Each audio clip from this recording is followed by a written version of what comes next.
A Bíblia e as ideologias políticas, parte 2. Vamos falar sobre o liberalismo clássico, que é pai do capitalismo. Depois eu vou fazer um vídeo só sobre o capitalismo, tá? O liberalismo clássico nasce especialmente num cara chamado John Locke. E para ele existem 3 direitos inalienáveis que são irretiráveis, por assim dizer, do ser humano. São os direitos à liberdade, à vida e à propriedade privada. Aliás, esse terceiro vai ser tema de crítica do socialismo. Teremos outro vídeo a respeito disso também, tá? Esses 3 direitos inalienáveis, eles parecem concordar bastante com o cristianismo, na ideia de que o ser humano tem coisas que são intrínsecas a ele. Tem o que chamaríamos talvez de uma dignidade própria, que não pode ser retirada dele, uma dignidade intrínseca. Independente se ele nasce no Brasil, nos Estados Unidos, no Mali, na Suíça, ele é um ser humano, ele não pode ser destratado ou tratado de maneira diferente, tá? Parece haver uma relação do cristianismo com isso.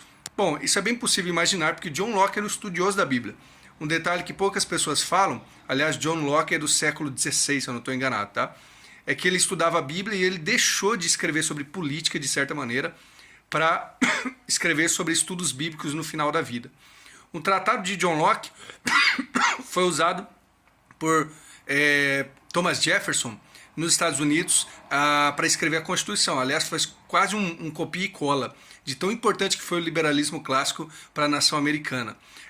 Mas eu acho que tem alguns pontos que são divergentes, eu quero colocar apenas um para você entender uma coisa.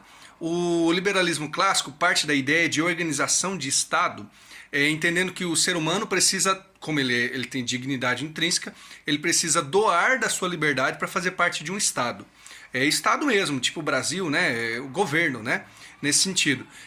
Isso é chamado de contrato social. Ou os contratualistas, sendo John Locke um deles. Já tinha um outro antes dele, que é o Thomas Hobbes, mas deixa para lá, tá? A ideia dos contratualistas é que numa era que não é histórica, nós vivíamos em estado de natureza, cada um fazia o que queria. Isso, alguns vão dizer que o ser humano era bom, outros o ser humano era mau, enfim. E aí, para se viver num estado organizado, você tem que deixar um pouco da sua liberdade e doar para o outro, né? Para que o Estado possa controlar tudo. Então você dá da sua liberdade para o Estado controlar você, mas assim te dar coisas, te ajudar, organizar, tirar a liberdade do outro, te matar, por exemplo, tá? O problema é que o contratualismo é um mito. E ele vai contra a ideia original de organização de sociedade a partir da Bíblia.